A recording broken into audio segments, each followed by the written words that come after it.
how does someone sum you up in a couple of minutes? Right. And a lot of people just don't do justice to how good they are because they make it really difficult for people to sum them up in a couple of minutes. So having a great headline background so that it just says, who do you serve, who do you help, and how you help them. So that's really simple. Then the headline, once again, people read it on the mobile, they might see you on the post, they want to quickly put you into a category. Can you help me or can't you help me? Welcome to the Kind Boss podcast, brought to you by Outsourcing Angel, an Australian-based social enterprise that specializes in helping business owners free up their time and reduce staffing costs while helping to create employment opportunities for people in developing countries. Visit outsourcingangel.com today. Now, let me welcome your host, Linh Podetti. Hello, kind listeners. I'm your host, Linh Podetti. Today, we'll be speaking to a kind boss, Paul Higgins, founder of Build, Live, Give. Paul is a highly experienced sales conversion specialist and business growth mentor. He has gone through the experience of building his own business while managing a health condition that required a kidney transplant. With his 18 years of experience in sales and marketing at Coca-Cola and 9 years of running his own online business, he has a wealth of knowledge to share about overcoming business hurdles, generating new leads on LinkedIn, and being the entrepreneur you envision. Listen on as he shares his LinkedIn marketing strategies that have helped numerous coaches and consultants build their online businesses and be able to enjoy a lifestyle that they desire.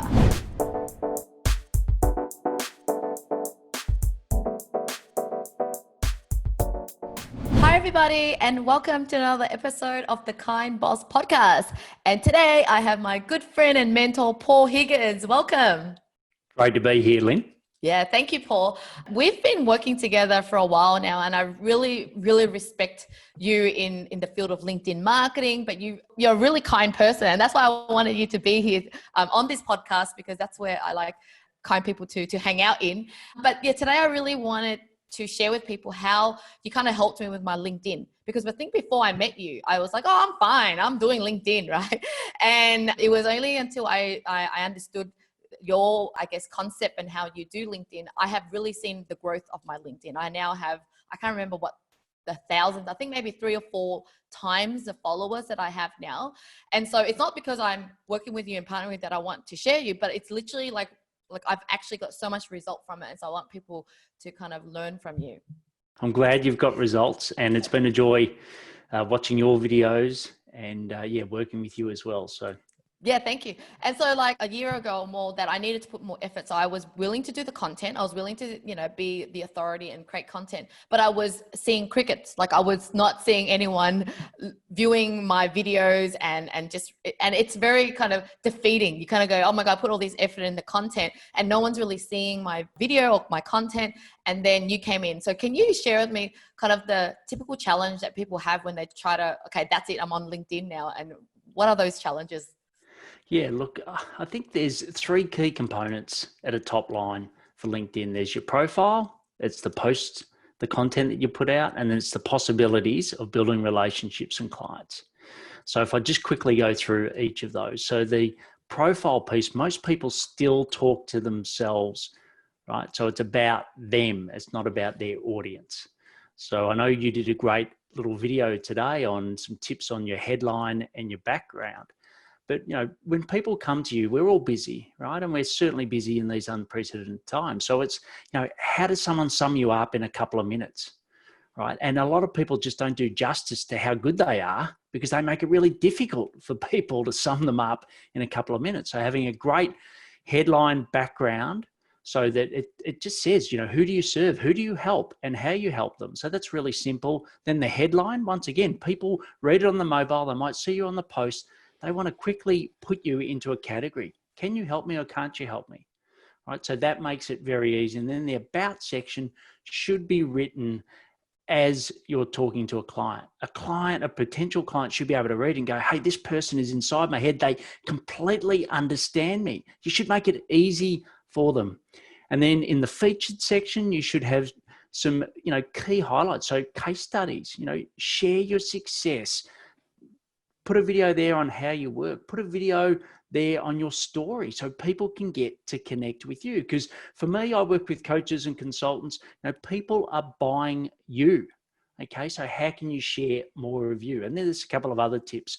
And if you like, I've got a simple download. It's called, if you just go to blgdownload.com, it's got some more killer tips on your profile. But I think on the profile, people do judge you, right? So the first time they meet you, they judge you, whether you like it or not, but it's the same with your profile. And at the moment, LinkedIn profile will sit above anything. It'll sit above your website. It'll sit above anything when people search your name. So put your best foot forward. That's the thing that people struggle with. Yeah. And so let's just assume you've got your profile all up there, and then sort of what's next, right? Because for me, I kind of started to publish content and there was no structure. There was and then low engagement. And so how can the next bit is kind of content and content engagement. Yeah. Can you give us some tips around that?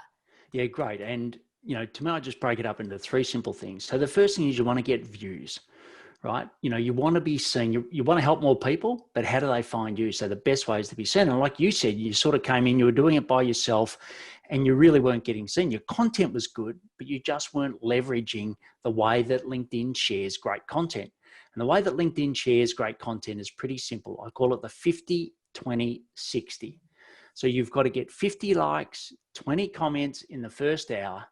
And then LinkedIn goes, wow, this content's great. What I'm going to do is release it to more of your followers. So roughly 10% of your followers will see a normal post, but LinkedIn will go, this is actually much better. It's shareable, because they want good shareable content so that people stay on the platform, so people buy their ads, right? Yes. So that's the reason why they want great content.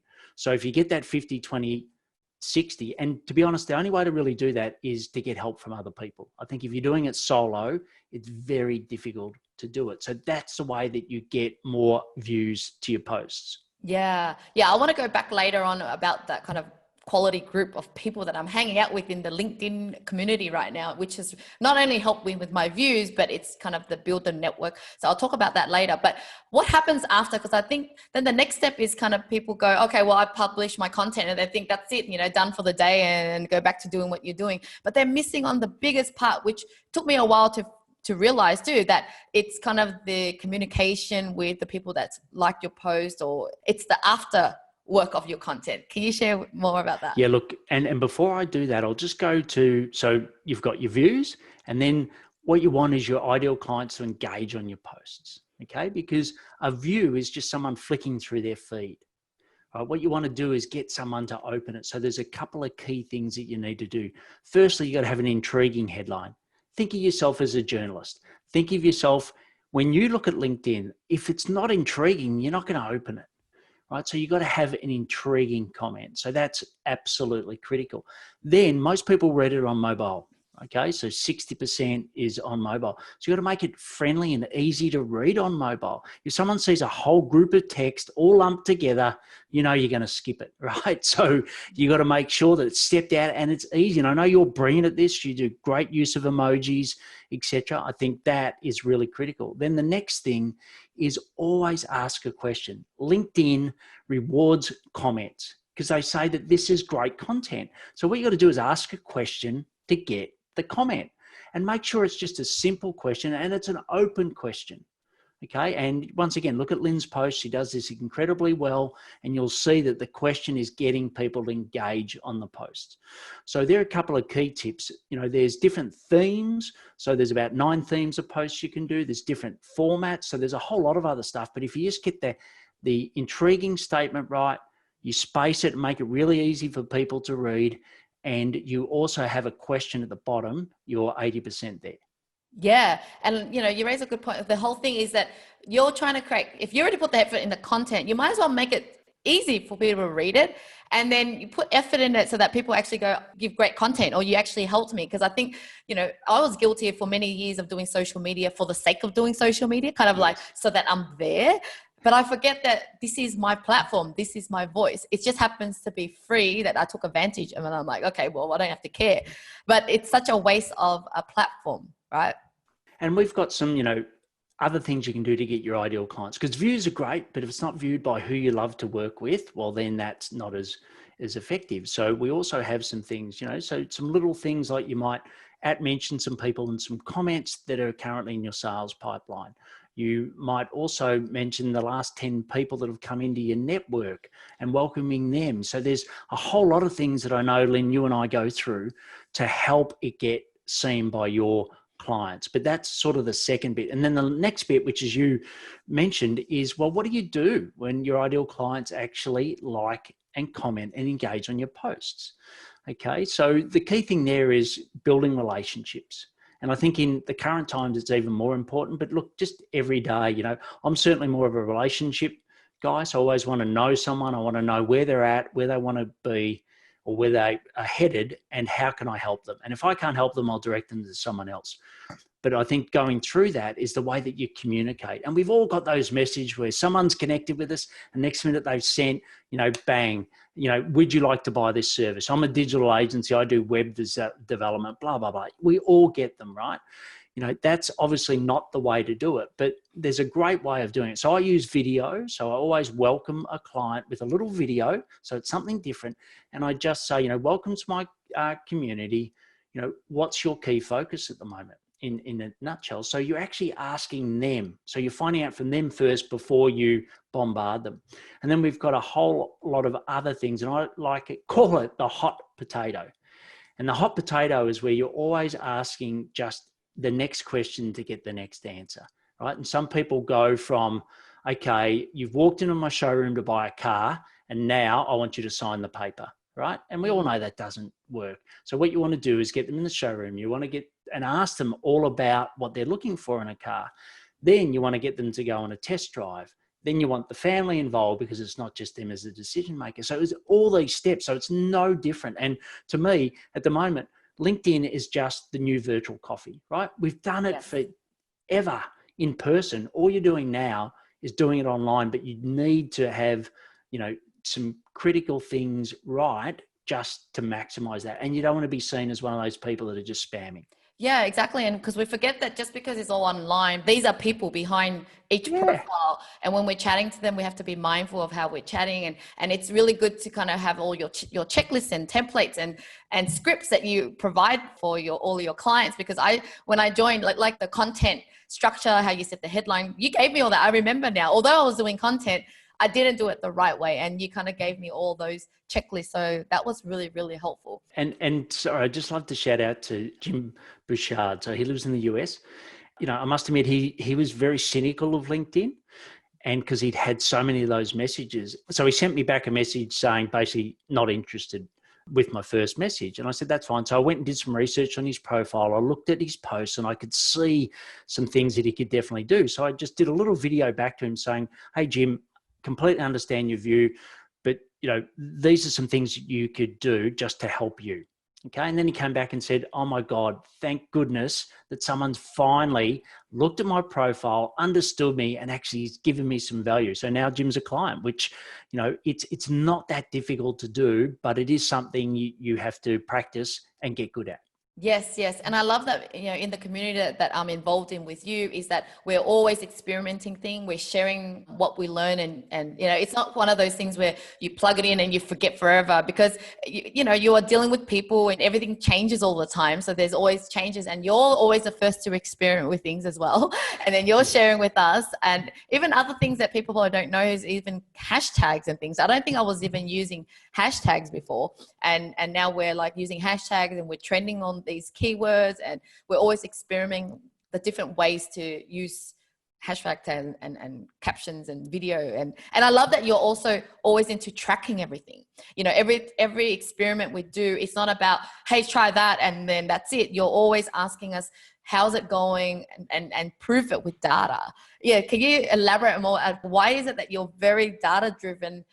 It's not by nature, I got to tell you. I did accounting and marketing, and definitely preferred marketing a lot more than accounting at university. But, I was brought up in the Coke world. I spent 18 years at Coke, and we analyzed everything. We had so much data, we analyzed it. So, every decision I'd have an intuition, and a hunch. And then I'd go to my business analyst and say, look, guys, this is my hunch. Can you either prove or disprove it? So like a scientist.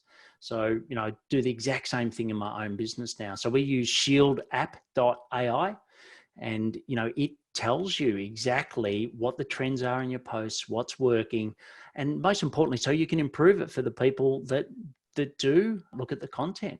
But that's why I'm data driven, because it's a big investment in time. You're writing content, commenting on other people's, why not make it as optimal as possible? Yeah. Let's talk about some of the results that people could kind of achieve by taking LinkedIn more serious. Like for me, I couldn't believe that for so long I wasn't on LinkedIn. I just use it as a resume, really. But my audience is B2B. They're all there. And so it took me so long. And so definitely I'm seeing, leads and client, but what other kind of benefits do you think that people can achieve using LinkedIn?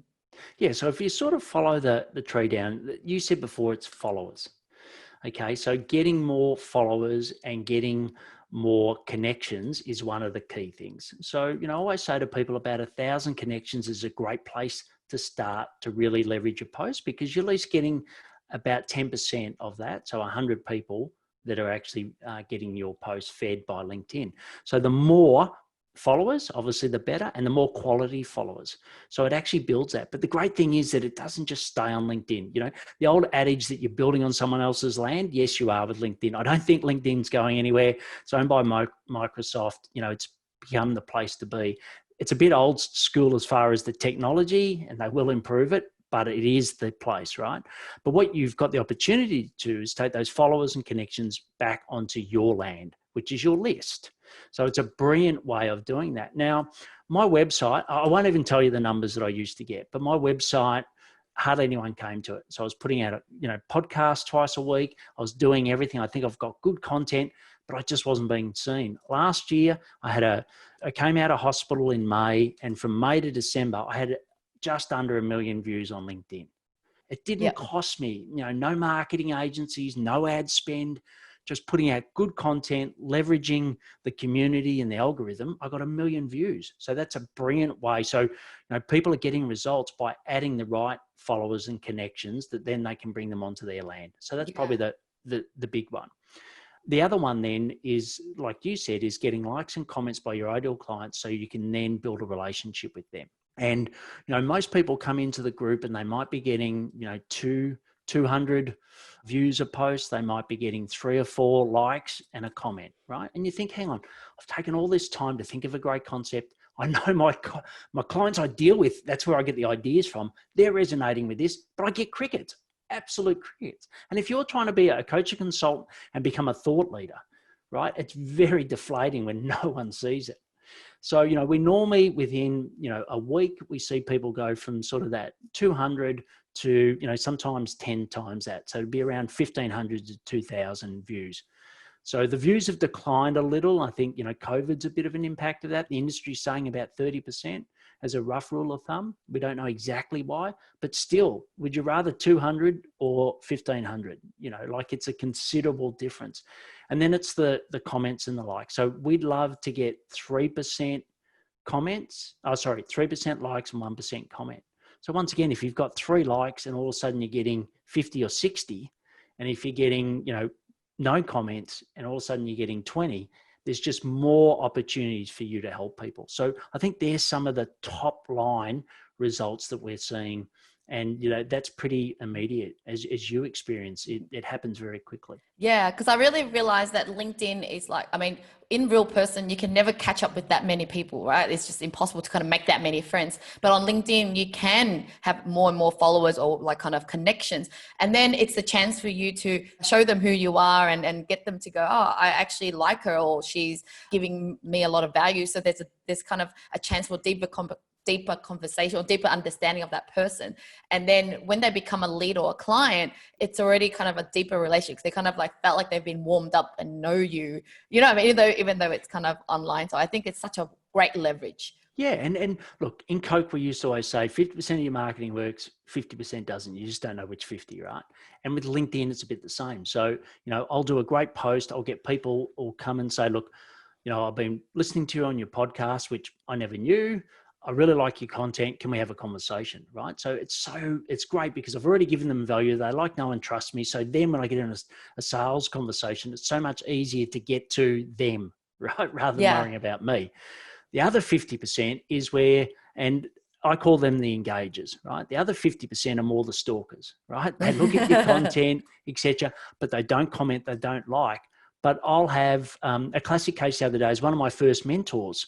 When I came out of corporate 2011, and I had this mentor. Now, I haven't spoken to him for that many years, 8 years, 9 years, right? And then the other day, someone contacted me and said, hey, look, Pete Williams is the guy named, brilliant guy. Hi, Pete. Pete's introduced me because he'd seen the great results you're getting on LinkedIn, right? Now, I didn't know Pete was watching my LinkedIn profile. So, it works on the 50% of stalkers as well. Yeah. And then you'll get referred by people. So in the old days, you'd be referred word of mouth and it'd be, face to face. Now that's happening online, and LinkedIn just expedites that. So if you don't have a great profile, if you're not posting great content, then when people come to your profile, they think, well, I don't know, like someone's referred me to Lynn, but she's not very active. She hasn't got a great profile. Yeah. How can she call herself a marketer if she's doesn't even have a great marketing profile, right? I think unfortunately people judge. Like, is it just like how you would judge someone if they don't have a good profile, good website? Yeah. Yeah. And when was the last time you referred to a person or you heard about a person, you didn't go to their LinkedIn profile? Right. And I did a post the other week about, do you go to their profile or the website? Let's call it 50-50 split, but they go to both. Right. So they definitely go to your LinkedIn, whether it's first or second, they got to go there. Right. And, that first impression counts, as you said. Awesome. Well, before I go into my next segment, I'm going to ask you, it's called the high five, where I'm going to ask you 5 questions, multiple choice answer. So you just have to pick this or that, but do elaborate on your answer so that we get to know who Paul is. Yeah. Yeah, sure. Okay. Number 1, dancing class or cooking class? Dancing. Yeah? Oh, yeah. What kind of dancing would you do? I was one of those guys that any wedding, I was sort of like the spotlight on the party. Oh my God. I would love to see that. You got to send me a video. So I actually, it wasn't the full splits, but it looked like the full split. So that was my party trick, like wherever we'd be dancing, there'd be a group around, all of a sudden I'd drop the splits in the middle. And no way. Get the party I have going. To see so that. You're very much more a dancer. So funny. All right. Number 2, BMW or Mercedes? I was BMW. My mum used to always drive BMWs, but now I'm probably more of a Mercedes. Yeah. Is that the older you get, the more Mercedes feel, right? Because Mercedes feels like the older kind of. Could be. I just look at, I'm an F1 nut, right? And you can't deny Mercedes performance in F1, Lewis Hamilton. Personally, I don't like the guy, much rather our own guy, Daniel Ricciardo. But yeah, I think they're a very nice car. Yep. All right. Number 3, ribs or wings? Wings. Wow, that was so quick. Just wins by far. Like you don't normally eat ribs or like. Yeah, I just never really got into them. I find them too sticky, whatever. Like to me, it's, and I find a rib, you're normally sitting down. What I love about wings is that you're socializing. You're normally walking around at a barbecue, you're having great conversations, and it's the party starter, right? That's why I like wings. That's true, because a rib is always this big, massive thing that's gonna. They're antisocial in my book. And you even have to wear like a bib when you go to eating ribs out there. Correct. All right. Number 4, penthouse or a 3-story house in a suburb? Sorry, just say that again. Sorry, a penthouse in the city, like a penthouse. Penthouse, yeah. Yes. Or a 3-story house in the suburbs. I'd go the suburbs. Yeah, 3-story. Yeah. Yeah. Look, I don't have a penthouse, so we've got an apartment in the city, and I've got a 2-story house in the suburbs. So yeah, so you got a bit of both. There you go. Got a bit of both, but I live in the 2-story house in the suburbs. Sounds good. All right, the last one is night owl or early riser? Early riser. What time do you wake up? Sort of 4:35. Okay. So like me, have you always been that kind of early or been? Yeah. Look, in short, I have always been a morning person, but when I first started at Coke, I lived a long way from where I had to travel, and I was up at 4:30 to start my day. Ambitious, wanted to get results. And I've sort of, I've kept that. Yeah, I love it now too. And I'm starting to do that even weekends, because I'm just like, I'm just happier, more productive. So I'm just going to keep doing it. And other people think you're punishing yourself. Like, why are you doing that to yourself? But I'm like, it's actually opposite. Yeah, well, and unfortunately, when I had poor kidneys, I was up 5 times a night. So, it just, I used to just sleep in little batches. Yeah. Whereas now, the hardest thing I find now is as I get older, I go to bed later, but I still wake up early. So, yeah. Anyway. Cool. All right. Back to business. What I wanted to talk about was this kind of community around LinkedIn, because apart from your training, like, the checklist, the template, you make it so simple that you don't have to guess, because, you will tell us exactly what to do. But it's the actual community that's behind it in order to actually help us increase our engagement. And then the next part is, I feel like it's like a group of people that have a mutual interest. We're all in business. We're all wanting to grow our LinkedIn, and we're all supportive of each other's posts. And then we also then got to know each other more. And then we end up becoming kind of clients to each other. And so, do you want to share about that kind of feature in your program that I totally love?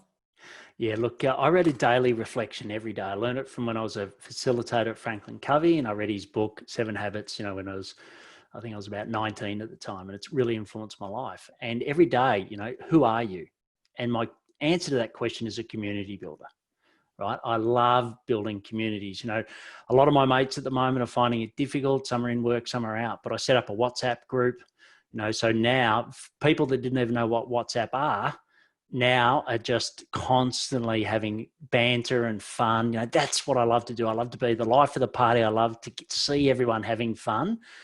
That's just me. So, now the benefit of, working from anywhere is like, because most of the time I work from the hospital bed, that I can bring people together. And that's what I love. So LinkedIn is just the vehicle at the moment. Like, I'm not a LinkedIn expert. For me, what I love to do is bring together like-minded people.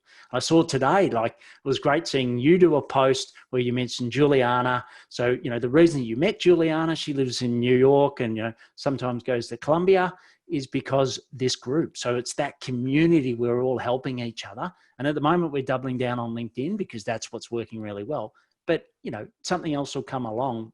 But for me, it's that community feel and the community engagement, which is at the core of why I do this. Yeah. So is that why you knew that in order to succeed, it wasn't just about the training, right? It's really about having that community support and accountability. Like, somehow we're just holding each other accountable invisibly, kind of indirectly as well. But I must say though, it really takes a great coach like yourself who's, reminding us like, hey, you're not posting, or you're this and that. And that's what makes a great mastermind group or community group. Because I've been to many, and I think it's you're on top of us, right?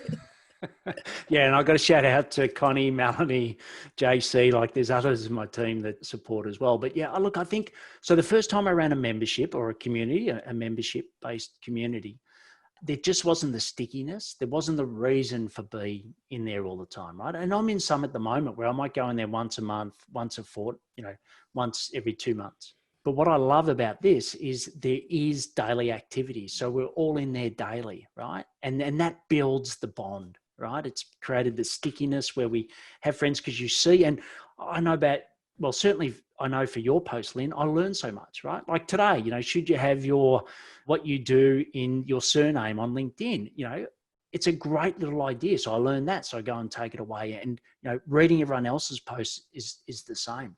So yeah, look, I think, before I had no real reason to be, it was difficult, but I think there's got to be a results element. So, you asked about results before. People are getting clients, right? So there's a purpose, there's an outcome, there's an ROI, but that's, only part of why we are humans, right? And the other part is all the relationships and the other things that we do. So at the moment, I think it's a great blend of both of those. Yeah. I totally love the community. So talking about the team that makes it happen for you, like you were mentioning Connie and all that. And like myself, like without the team, I wouldn't be able to even execute LinkedIn alone. I mean, we wear so many hats in the business, and LinkedIn alone is a lot of work as well. And I think from my guess is that the success of your LinkedIn really does determine because whether you have enough resources and support to help you with your LinkedIn.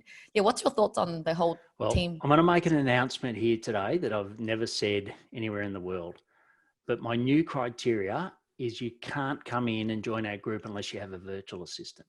All right. Because I just think it is so critical to have that help. So as a rough rule of thumb in sales, 50% is activity, 50% is admin, right? And it's no different for LinkedIn.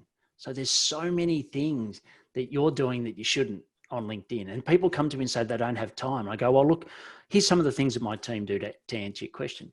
So I'll write a post. It'll take me probably 20 minutes to write a post. I'll put it in Asana. You know, it's where we put out all of our content. And then my team will, and if I do a video, that's, you know, included. So my team will edit the video. They'll put the right words on it. They'll then go and put it into LinkedIn. They'll post it because at the moment I'm posting in US time for Australia. So they'll do all of that. They'll check it. They'll make sure it's right. They'll add the little @ mentions. They do all that sort of stuff, right? Then they'll go and comment on some of our people in the group on my behalf because I'm in bed, right? And they've got to know my language and the way that I do it. So that's one thing from the posting perspective. Then the next thing is all the follow-up. So like I said, I'm very fortunate that I get lots of comments and people approaching me based off my podcast and LinkedIn, and I just can't keep up with the volume, right? So what I've got is I've trained one of my virtual assistants to basically be like my sales front end, right? So he's my leads person. So he does all the leads, and all I have to do is basically follow the leads that he gives me. So they're the ones that I get back to.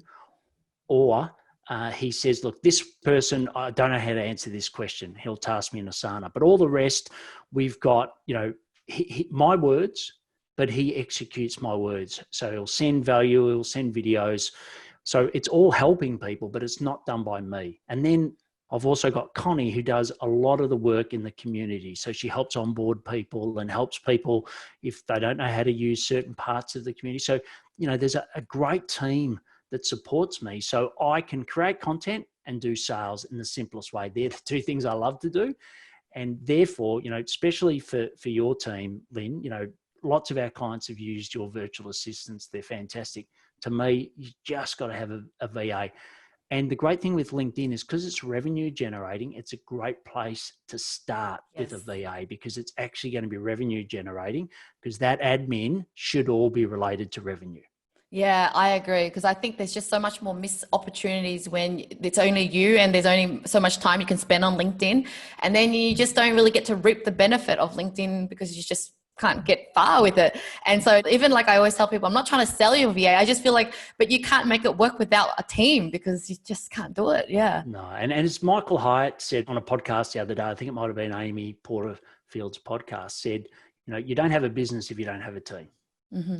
Right. And the great thing is that that doesn't mean a team with you physically, it doesn't mean a high cost team. You know, there's a lot of flexibility. The pricing is fantastic, especially if you look at labor arbitrage. And my team, you know, my team will come to me, and I know you're big on this as well, Lynn. They'll come to me and say, you know, look, this is what I've done for my mum and dad. This is what I've done for my village. Like, you know, there's amazing opportunities that they can give back to their local community for working for entrepreneurs like us all around the world. Yeah. Amazing. So how can people stay in touch with you or do some work with you? Yeah. So as I said before, for the profile, you can just go to BLG Download, so blgdownload.com, and you can get that. Also, I've got a free 30-minute masterclass where I go through more detail on the views, engagement, and relationship components. So you can go to blgclick.com. So that's blgclick.com. And, you know, see how I'm practicing what I preach. So go to my profile, Paul Higgins 555 on LinkedIn. And actually now I think if you go to blgprofile.com, you'll go straight to my LinkedIn. So you don't have to remember the yes, the handle. I saw that tip where you can customize that. Yeah, I really like that. I've got to try it out too. Awesome. Okay, so the last two questions I have for you before I let you go is, number one is, what does a kind boss mean to you? There was a famous Australian footballer, which Malcolm Blight, and he was also a coach.